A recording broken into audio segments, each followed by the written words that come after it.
సభకు నమస్కారం. ఈరోజు చాలా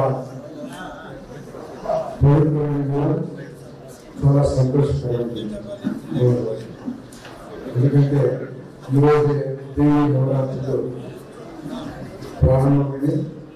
ఇప్పుడే 9 గంటలకి దేవి నవరాత్రుల కార్యక్రమం ఏదైతే విజయవాడలో ఘనంగా నిర్వహించడంలో వాటిని ప్రారంభించి కనకదుర్గ ఇక్కడికి వచ్చి స్వామివారి కార్యక్రమంలో పాల్గొనడం చాలా సంతోషంగా ఉంది. మరి కార్యక్రమానికి చేస్తున్న ప్రతి ఒక్కరికి కూడా ప్రత్యేకంగా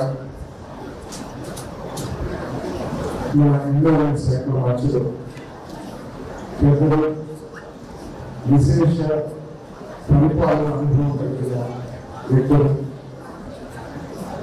మనం ఏది చేసినా కూడా ఒక పద్ధతి ప్రకారం చట్ట ప్రకారం ప్రజలందరూ కూడా మంచుకునే విధంగా పనిచేసే పూర్ణ పెద్దలు ఆమె రామనారాయణ గారి చేతుల మీదుగా మన వ్యాఘ్ర నరసింహస్వామి సోమనాథ వ్యాఘ్ర నరసింహస్వామి గురికి కార్పొరేట్ ఉండాలని వారి చేతి మీదుగా ప్రారంభోత్సవం శంకుస్థాపన కార్యక్రమం చేస్తున్నాం.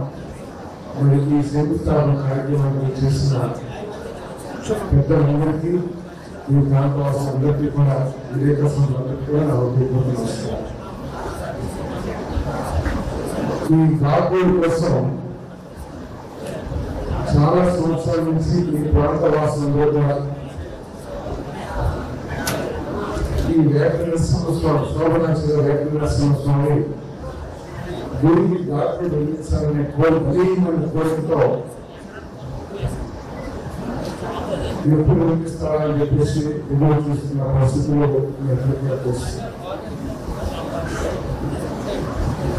ఆ శోభనుడు తపస్సు చేసి శివకేశ్వరుని మన ఎందుకు నివసించవలసిందిగా అతనికి గురువులతో రాసి అంటే కొండలతో రాసి దాని మీద నివాసం ఉండాలని ఆయన కోరుకున్నప్పుడు మరి ఆ శివకేశ్వరు వచ్చి ఈ కొండ మీద ఏం తీసుకున్న విషయం నాకు బాగా తెలిసి ఎందుకంటే స్థలపరవాళ్ళు తీసుకోవాలి.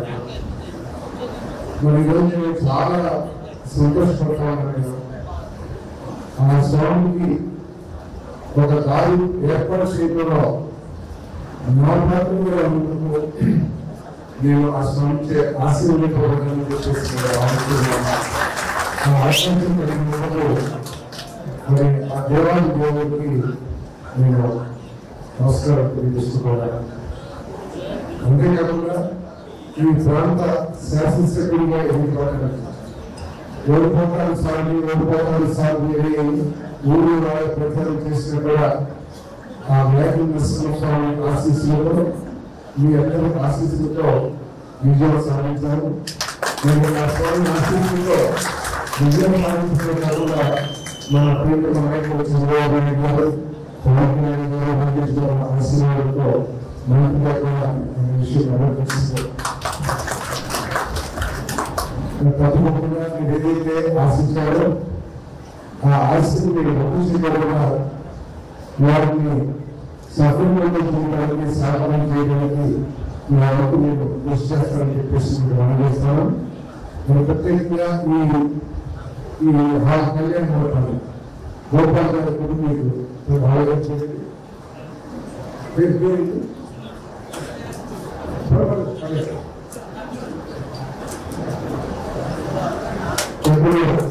లక్ష్మీ నరసింహారెడ్డి గారు, గోపాల్ గారు కూడా ఈ కళ్యాణ మండపాన్ని నిర్మించినందుకు మనందరికీ వారికి ధన్యవాదాలు తెలియజేస్తాను. మరి ఎప్పుడు నిర్మాణం అయినా కూడా అనేక రాజకీయ కారణాలు కానివ్వండి, వ్యక్తిగత కారణాలు కానివ్వండి, ఏదైనా సరే ప్రారంభం చాలా బాధాకరం. తప్పకుండా దీన్ని ఇంకా అభివృద్ధి చేయలేదు. అవసరమైతే దీన్ని ఏ కండిషన్ అనుభవం కూడా చేస్తాను, ప్రయత్నం చేస్తాను. ఈ ప్రభుత్వం భవిష్యత్తులో బీజేపీ మానవుగా ఎదుగుతుంటాయి. మనందరం కూడా కృషి చేద్దాం. ఏ విధమైన అభివృద్ధి కావాలంటే అటువంటి అభివృద్ధి చేయడానికి మనకి తోడు, మనకి అన్ని విధాలా కూడా సహాయం అందించే వ్యక్తి ప్రత్యేకంగా నాకు వ్యక్తిగతంగా నేను ఎల్లవేళ, ఎందుకంటే 2009 నుంచి కూడా నేను మంత్రి అయినప్పటి నుంచి నాకు అన్ని విషయాలు తెలియజేస్తూ, నాకు తెలియని విషయాల గురించి ఒక మార్గదర్శనం చేస్తూ మరి నేను ఎప్పుడు అభిమానించే వ్యక్తి అది ఎందుకంటే చేస్తాను రామనాయుడు గారితో. అంతేకాకుండా మన ప్రీతమ ముఖ్యమంత్రి చంద్రబాబు నాయుడు కూడా ఈ రాష్ట్రంలో టెంపుల్ టూరిజం అంటే మన ఈ పుణ్యక్షేత్రాల పర్యాటక కేంద్రంగా ఈ రాష్ట్రాన్ని తీర్చిదిద్దాలని చెప్పేసి ఆయన ఆలోచన చేస్తున్నారు. అంతేకాకుండా మన యూజీవీ నియోజకవర్గంలో ఈ పర్యాటక రంగాన్ని అభివృద్ధి చేయడానికి అన్ని వనరులు కూడా ఉన్నాయని చెప్పేసి మనం చేస్తాము. మన నియోజకవర్గంలో వేల సంవత్సరాల క్రితం స్వయం భూమి ఉన్న పుణ్యక్షేత్రాలని మన నియోజకవర్గంలో వేలాది ఎకరాల్లో అటవీ ఉంటుంది. అదేవిధంగా వేలాది ఎకరాల్లో మరి వాటర్ బాడీస్ కూడా అంటే పెద్ద పెద్ద చెరువులు, రిజర్వాయర్ కావాల్సిన చెరువులు కూడా ఉన్నాయి. కాబట్టి వీటి నుంచి పర్యాటకానికి కావాల్సిన వనరులకి వేరే ఇన్ని ఉన్నప్పుడు తప్పకుండా మనం ఈ నియోజకవర్గాన్ని పర్యాటక రంగంగా అదేవిధంగా పుణ్యక్షేత్రాలకి కేంద్రంగా మన నియోజకవర్గాన్ని తీర్చిదిద్దుకోవాలని చెప్పేసి మీకు మనం చేస్తాను. తద్వారా మన ప్రాంతంలో అభివృద్ధి కాకుండా మన నియోజకవర్గ ప్రజలందరూ కూడా వారి ఆర్థిక స్థితిగతులు కూడా మెరుగుపరిచి చేస్తాను. ఈరోజు మన ముఖ్యమంత్రి గారి ఆలోచన ఏంటంటే మన రాష్ట్రాన్ని అన్ని రంగాల్లో అభివృద్ధి చేసి మన ప్రజల ఆర్థిక స్థితిగతులు మెరుగుపరచాలనుకుంటున్నారంటే మీ ఆర్థిక పరిస్థితులు క్షీణించిపోయినా, మీ ఆర్థిక పరిస్థితులు తగ్గిపోయినా నేను ఇచ్చే సంక్షేమ కార్యక్రమం మీద ఆధారపడాలనే ఆలోచన మన పేద ముఖ్యమంత్రి చంద్రబాబు నాయుడు చేస్తున్నాం. ఆ సంక్షేమ కార్యక్రమాలతో పాటు మన నియోజకవర్గాన్ని అభివృద్ధి చేయడం ద్వారా, ఈ రాష్ట్రాన్ని అభివృద్ధి చేయడం ద్వారా మన రాష్ట్రంలో యువకులకి ఉపాధి అవకాశాలు, ఉద్యోగ అవకాశాలు మెరుగుపడమే కాకుండా వారి కుటుంబాలు కూడా మరి ఆర్థికంగా పురోగతి చెందుతున్న ఆలోచనతో ఆయన ఉన్నాడని చెప్పేసి మనం చేస్తాము. అంతేకాకుండా ఇక్కడ మరి అనేక అభివృద్ధి కార్యక్రమాలు, సింగపూర్ ప్రాజెక్టు నిర్మాణం కానివ్వండి, అదేవిధంగా నీటి వనరుల సాగు కనుక మనం అభివృద్ధి చేసినట్లయితే వ్యవసాయం కూడా అభివృద్ధి చెందుతుంది. మరి ఎప్పుడైతే ఎన్ని రంగాలు, పర్యాటక రంగం కానివ్వండి, రాష్ట్ర రంగం కానివ్వండి, వ్యవసాయ రంగం ఎప్పుడైతే అభివృద్ధి చెందుతుందో మన భూములు కూడా పెరిగిపోయి మన ఆర్థిక పరిస్థితులు మెరుగైన విషయాన్ని అందరూ దృష్టిలో పెట్టుకోవాలని చెప్పేసి ఈ సందర్భంగా మీకు మనం చేస్తామని తప్పకుండా నేను ఈ నియోజకవర్గ అభివృద్ధికి ఏ ఆశతో, ఏ ఆకాంక్షతో అయితే నేను నాకు విజయాన్ని అందించాలో దాన్ని తప్పకుండా కట్టుబడి ఉన్నానని చెప్పేసి మీ అందరికీ మనం చేస్తాను.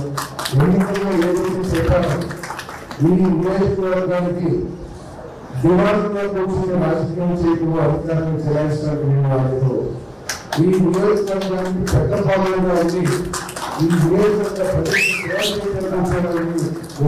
చెప్పాను. అదే మాట మీద నేను నిలబడి ఉన్నాను. సమయంగా భావిస్తున్నాను.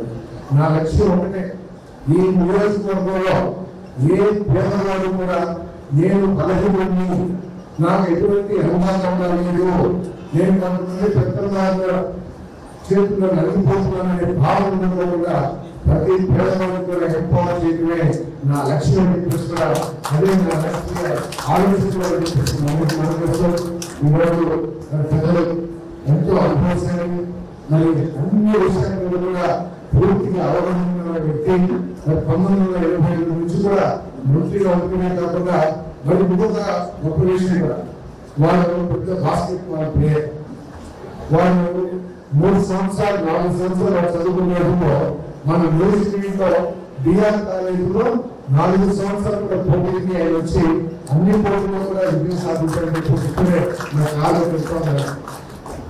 అందుకే వాటి కూడా ఏంటంటే వాళ్ళ ప్రభుత్వం కూడా ఉపయోగించి మా యూనివర్సిటీకి స్టేడియం అభివృద్ధి చెందడానికి కావాల్సిన నిధులు ఏర్పాటు చేస్తానికి నాకు సహకరిస్తారని చెప్పి కూడా కోరుకుంటున్నాను. అదేవిధంగా మంత్రి గారికి విడుపుకుంటే మా దేవాలయాలన్నింటినీ కూడా దేవాలయాలు ఉన్నాయి. అసలు దేశంలో ఏ గుడికి లేని మన రఘునాథ స్వామి గుడి కొన్ని, అదేవిధంగా ఈ గుడికి కూడా వెంకటేశ్వర స్వామి గుడి కూడా కొన్ని వేల ఎకరాలు అప్పిస్తే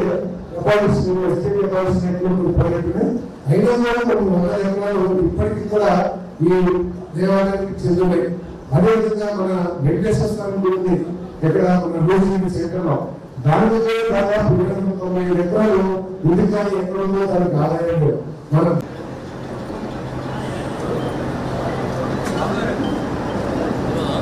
ముఖ్యమంత్రి గారి సహకారంతో, మన ఎండోమెంట్ మినిస్టర్ గారి సహకారంతో మన దేవాలయాలన్నింటినీ కూడా అభివృద్ధి చేసుకోవడానికి మన నిధులు ఏర్పాటు చేయాల్సిందిగా వారిని సౌకర్యంగా కోరుకుంటున్నాను.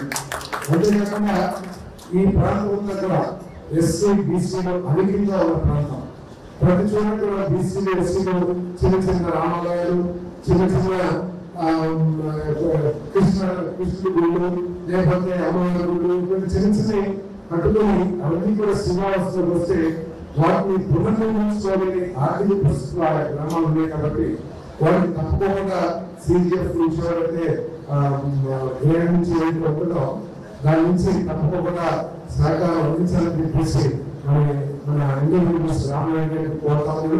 ఇంకొకటి కూడా మన ప్రిన్సిపల్ సెక్రటరీ గారి నేను ఒకటి నా వినుకున్నాను. టీడీపీకి అన్ని రోజులు కూడా ఆ చుట్టూనే ఖర్చు పెడతా ఉన్నారు. కేవలం చిత్తూరు జిల్లాలోని ఆ స్వామివారి యొక్క మరి ఆశీస్సులు ప్రసరిస్తామని మరి అన్ని ప్రాంతాల నుంచి కూడా 700 తెలియదు కానీ 700 దర్శనానికి 700 ఆశీస్సులకి రాష్ట్ర నలుమూల నుంచి కూడా ప్రజలు వారి ప్రభుత్వం వారికి సమర్పించుకుంటూ ఉన్నారు. కాబట్టి కొంచెం టీడీపీ నుంచి కూడా కొంచెం ఎక్కువ నిధులు ఎక్కడైతే పెద్ద పెద్ద గురువులు ఉన్నాయో ఏంటి చరిత్ర కలిగిన గుండె ఎక్కడైతే ఉన్నాయో వాటిని ప్రోత్సహించడానికి కొంత మీరు ఇంట్రెస్ట్ తీసుకుంటే అది సహకారం భావిస్తూ ఇవన్నీ కూడా చూపించాలని చెప్పేసి అన్న పెద్దగా ఆనందంటూ సెలవిస్తున్నాను. సాహిత్య మంత్రివర్యులు శ్రీ పార్థసారథి గారు, జిల్లా కలెక్టర్ గారు, ఆర్డీఓ గారు, వేదిక పైన ఉన్నటువంటి స్థానిక సంస్థల ప్రజాప్రతినిధులు, ఈ కళ్యాణ మండపం ఇంత పెద్ద ఎత్తున నిర్మాణం చేసి భక్తులకి అనుకూలంగా దీన్ని అందిస్తున్నటువంటి దాతలు, వారి కుటుంబ సభ్యులు, ఈ సమావేశంలో పాల్గొంటున్నటువంటి పెద్దలందరికీ, ఉమ్మడి నాయకులకు, కూటమి కార్యకర్తలకు, మీడియా ప్రతినిధులకు అందరికీ పేరు పేరున ప్రత్యేక ధన్యవాదాలు తెలియజేస్తున్నాను. ఈరోజు ఒక పర్వదినం, పవిత్రమైన దినం, దసరా ఉత్సవాలు, నవరాత్రుల ప్రారంభానికి అంకురార్పణ చేసినటువంటి తొలి రోజు ఈరోజు. ఇంద్రకీలాద్రిపై ఉన్నటువంటి కనకదుర్గమ్మ వారి యొక్క బాలా త్రిపుర సుందరి అవతారంలో ఇవాళ పొద్దున్నే సాక్షాత్కరిస్తే, తొలి దర్శనంలో పార్థసారథి గారితో పాటు నేను కలిసి అమ్మవారి ఆశీస్సులు తీసుకొని రావడంలో కొంత ఆలస్యమైంది, తప్పని పరిస్థితి అయింది. అక్కడి నుంచి నేడు మన నియోజకవర్గంలో ఈ అగిరిపల్లి ఉన్నటువంటి వ్యాఘ్ర లక్ష్మీ నరసింహస్వామి దేవస్థానంలో జరుగుతున్నటువంటి అభివృద్ధి కార్యక్రమాల్లో భాగస్వాములు అవడానికి వచ్చి లక్ష్మీ నరసింహస్వామి యొక్క ఆశీస్సులు తీసుకొని మీ ముందు నిలబడ్డాము అని చెప్పి నేను మీ అందరికీ మనవి చేస్తా ఉన్నా. నేను సహజంగానే ఎలవేల్పు శ్రీ వెంకటేశ్వర స్వామి అయినా నాకు అత్యంత ప్రీతిపాత్రమైంది లక్ష్మీ నరసింహస్వామి.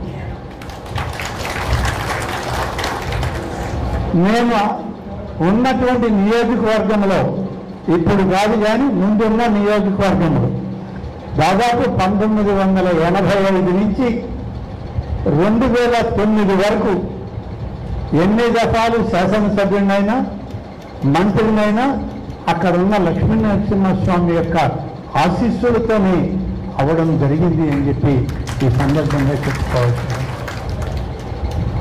ఆ నియోజకవర్గంలో కూడా ఒక పవిత్రమైనటువంటి క్షేత్రము. ఇక్కడ లక్ష్మీ నరసింహస్వామి కొండపైన వెలిసి ఉంటే, మా నియోజకవర్గంలో ఉన్నటువంటి ఆదిలక్ష్మి సమేత, చెంచులక్ష్మి సమేత నృసింహస్వామి కోనలో, అంటే ఒక లోయలో ఉంటారు. ఆ లోయలోకి ఇప్పుడు అన్ని డెవలప్మెంట్లు జరిగాయి.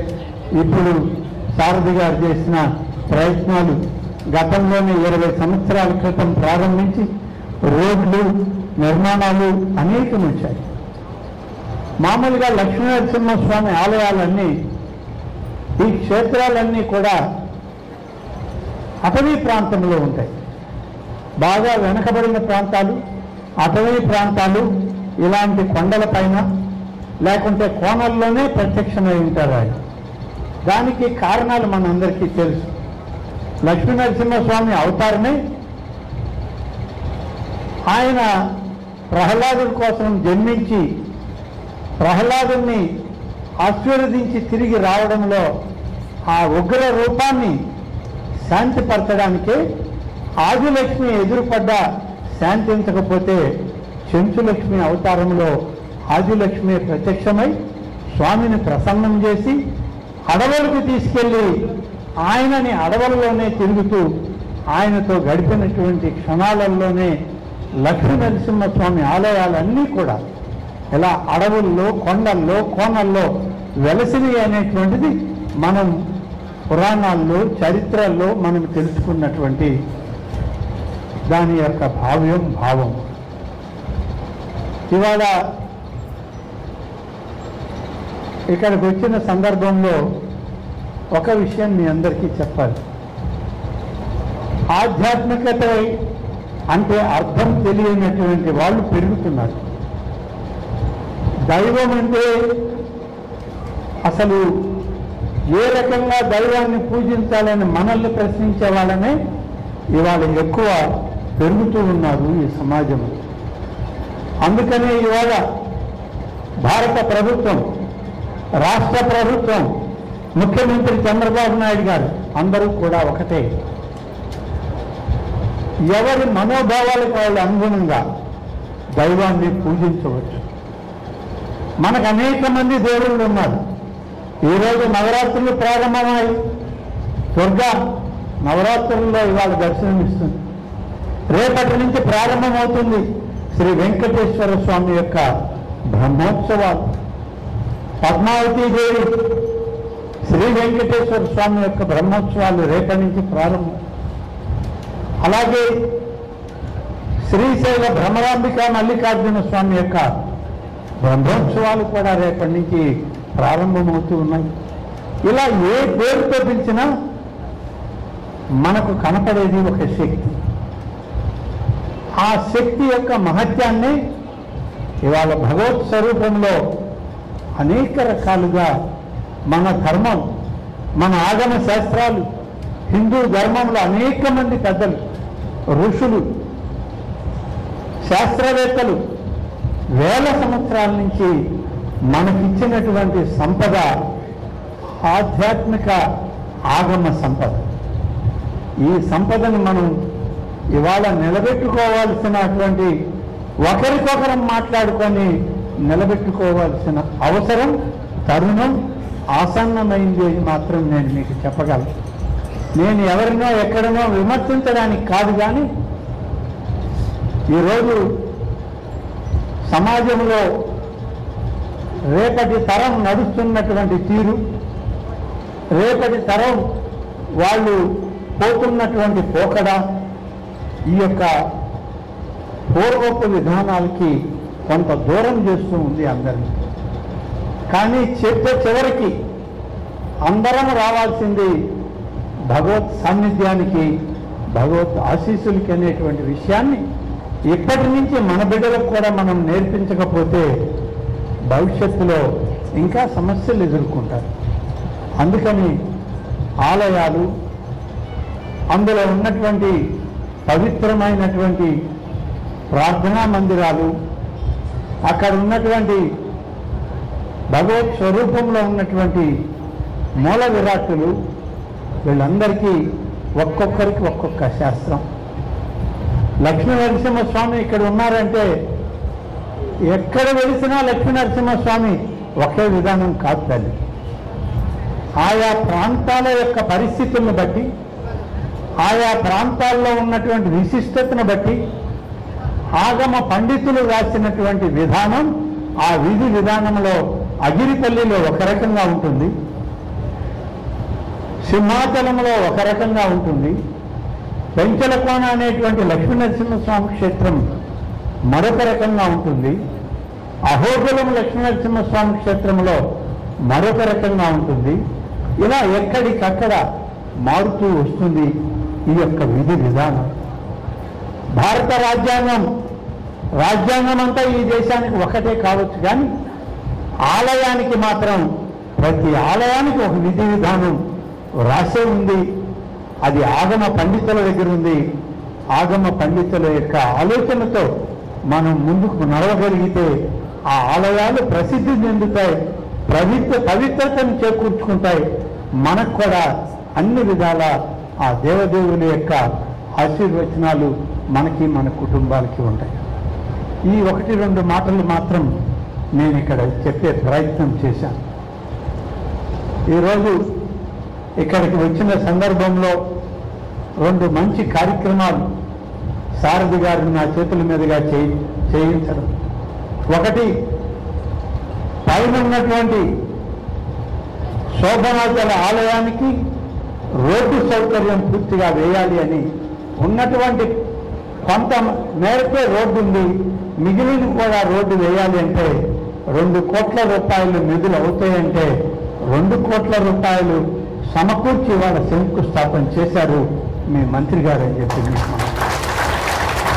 ఏదో ఆలయానికి వచ్చాం, ఈ ప్రాంతానికి వచ్చాం, మన వాళ్ళు ఏదో అడిగారు, ఒక కొబ్బరికాయ కొట్టేసి వెళ్ళిపోతే మళ్ళీ 5 సంవత్సరాల తర్వాత వాళ్ళు మర్చిపోతారు, మనము మర్చిపోవచ్చు అనేటువంటి పద్ధతి కాదు ఈనాడు ఉన్నటువంటి మీ మంత్రి గారు.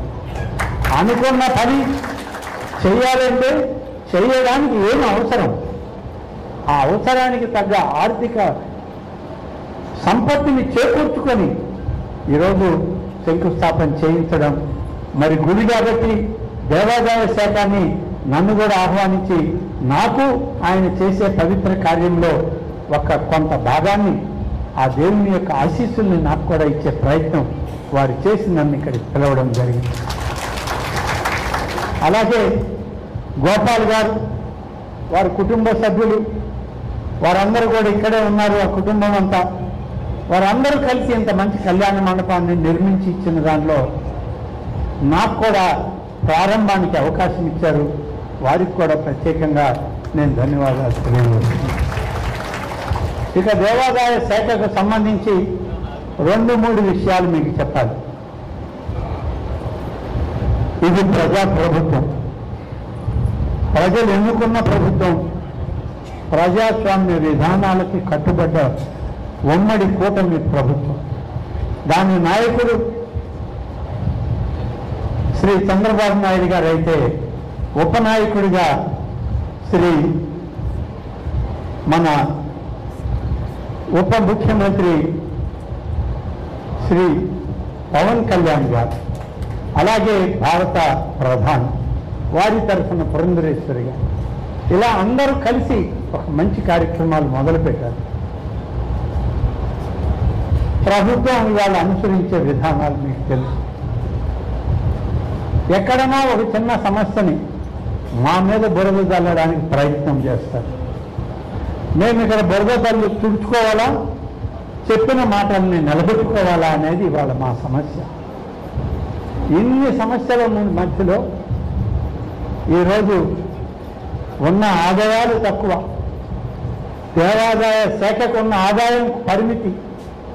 కానీ దేవాలయాలకు మంచి చేయాలి, దేవాలయాల్లో ఉన్న పండితులకు మంచి చేయాలి, దేవాలయాల్ని ఆధ్యాత్మికతను ఇప్పటి వరకు ఇన్ని దశాబ్దాలు శతాబ్దాలుగా కాపాడుకుంటూ వస్తున్నటువంటి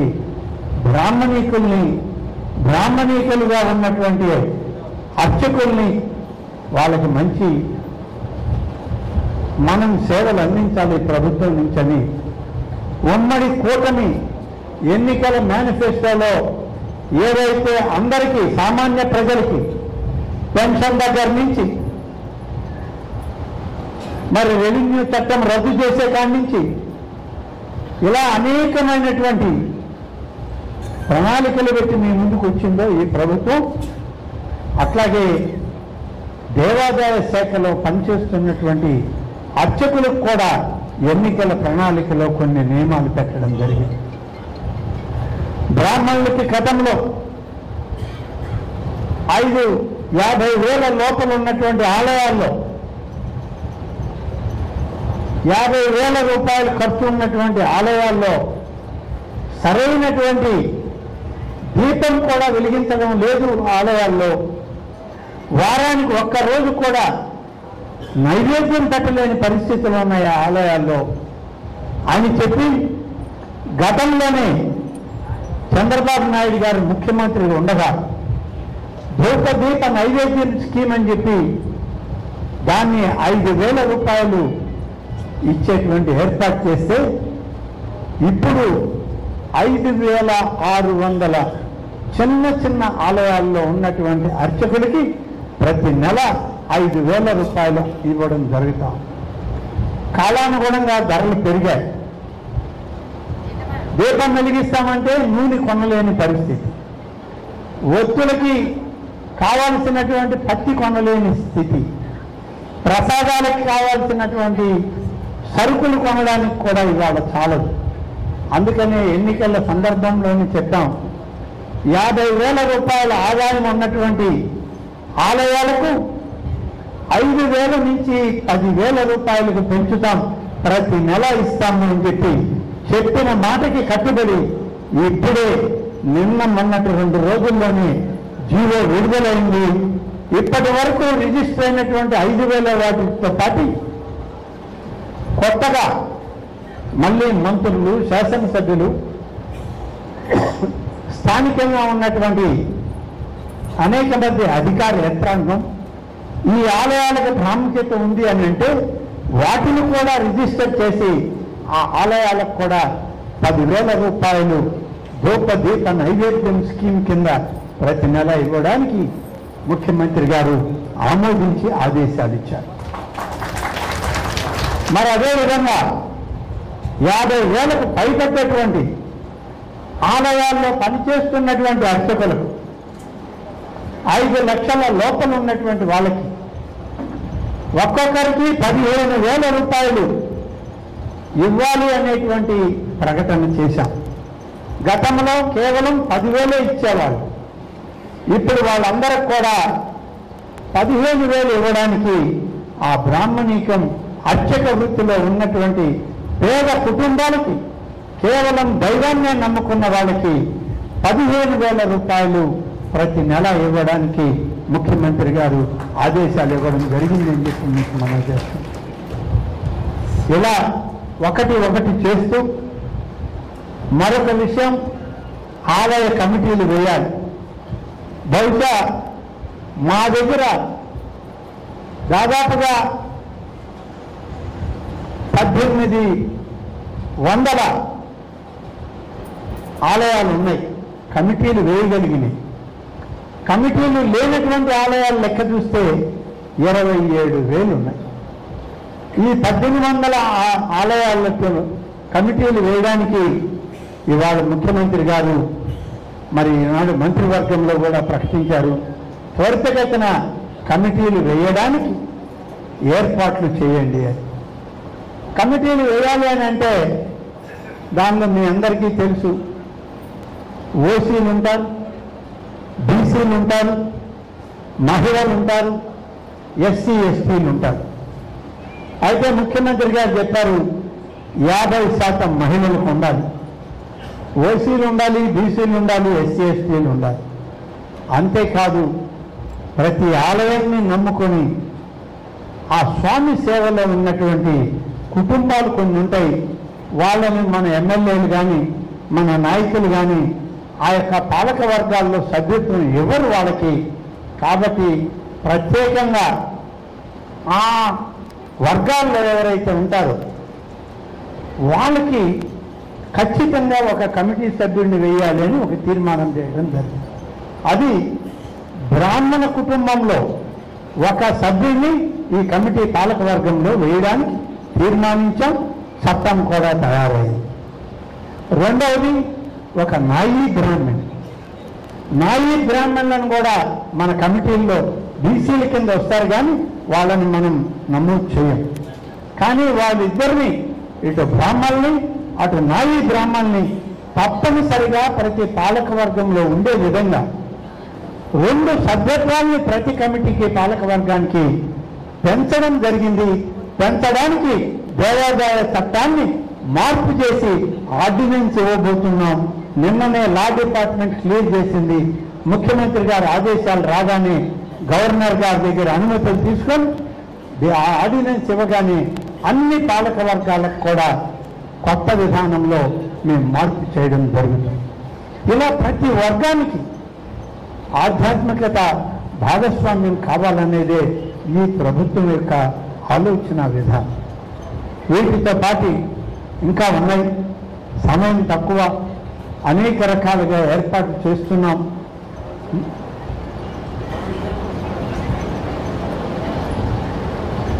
దీనిలో మా సారథి గారు నన్ను వెనక నుంచి అడుగుతున్నాడు, నేను చెప్పింది ఒకటి కూడా చెప్పలేదు, నువ్వు చేసేది చెప్తున్నావు కదా. నేను చేసిన ఆ చట్టం రూపొందాలంటే ఆయన సంతకం కూడా కావాలి నాకు. కాబట్టి ఇది మంత్రివర్గం ముఖ్యమంత్రి గారి నాయకత్వంలో ఉమ్మడి నాయకత్వంలో చేసేటువంటి. అయితే ఇవాళ ఆలయాల గురించి ఈ ప్రాంతాల్లో ఉన్నటువంటి ఆలయాలని అభివృద్ధి గురించి ముఖ్యంగా ఆయన చెప్పడం జరిగింది. కామన్ గుడ్ ఫండ్ కమిటీ ఉంది. నేనే ఆ కమిటీకి అధ్యక్షుడిని. ఆ అధ్యక్షతన కొంత మొత్తం ప్రతి సంవత్సరం నా దగ్గర ఉంటుంది ఆలయాలు చేయడానికి. పునర్నిర్మాణం చేయాలన్నా కొత్త నిర్మాణాలు చేయాలన్నా నా దగ్గర నిధి ఉంటుంది. ఇల్లు కట్టాలంటే సారథి దగ్గర డబ్బు ఉండదు, బ్యాంక్ కాడికి పోయి ఆయన అప్పు తెచ్చుకోవాలి. నేను గుడి కట్టాలంటే అప్పు చేయబడ్డాను, స్వామివారిని తలుచుకుంటే ఉండిలో డబ్బులు ఇస్తుంటారు. మా ఇద్దరికి తేడా అది. కాబట్టి నిధులకు ఇబ్బంది లేదు దేవాదాయ శాఖలో. అయితే కొన్ని పరిమితులు అయితే ఉన్నాయి. ఎంతవరకు ఎలా మనకి అంతకుముందు ఈ గుడిని పునర్నిర్మాణం చేసేటప్పుడు శ్రీవాణి ట్రస్ట్ అని చెప్పి తిరుమల తిరుపతి దేవస్థానంలో వెంకటేశ్వర స్వామి నిధులతో శ్రీవాణి ట్రస్ట్ అని ఏర్పాటు చేసి శ్రీవాణి నిధుల నుంచి మన ప్రాంతాల్లో కాలనీల్లో కానీ చిన్న చిన్న గ్రామాల్లో రామాలయాలు కట్టాలన్నా, వెంకటేశ్వర స్వామి ఆలయం కట్టాలన్నా, ఇంకా ఏ అమ్మవారి ఆలయం కట్టాలన్నా కూడా 10 లక్షల రూపాయలు పూర్తి స్థాయిలో ఇచ్చేవాళ్ళు. కానీ ఇటీవల మా సమావేశంలో ముఖ్యమంత్రి గారు ఒక నిర్ణయం తీసుకుని చెప్పడం జరిగింది. 10 లక్షలు ఇంతకుముందు 10 సంవత్సరాల క్రితం నేనున్నప్పుడు ఇచ్చాను, ఆ 10 లక్షలే ఇప్పుడు అంటే కుదరదు, ధరలు పెరిగాయి కాబట్టి మళ్ళీ రీడిజైన్ చేయండి అని చెప్పారు. 15 లక్షలకు ఒకటి, 20 లక్షలకు ఒకటి పెంచి 2 కొత్త ప్రణాళికల్ని తయారు చేశాం. అంటే కొన్ని చిన్న గ్రామాలు ఉంటాయి, కొన్ని చిన్న కాలనీలు ఉంటాయి, కొన్ని పెద్ద గ్రామాలు ఉంటాయి. వీటి వరకు అక్కడ ఉన్న స్థలాన్ని బట్టి ఆలయాన్ని మంజూరు చేసి నిధులు మొత్తం రాష్ట్ర ప్రభుత్వం నుంచే శ్రీవాణి నిధులు మా నిధులు కలిపి ఇవ్వడం జరిగింది. దీనికి ఎలాంటి ఇబ్బంది లేదు.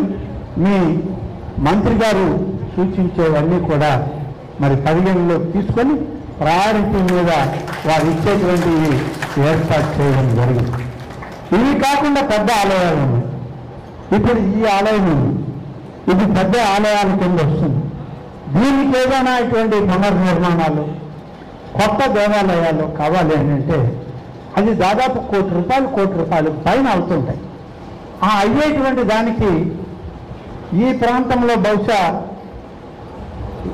డీసీ ఉన్నాడు, డీసీ 20% 35% అని చెప్పి నేను మీకు మనం చేస్తాను.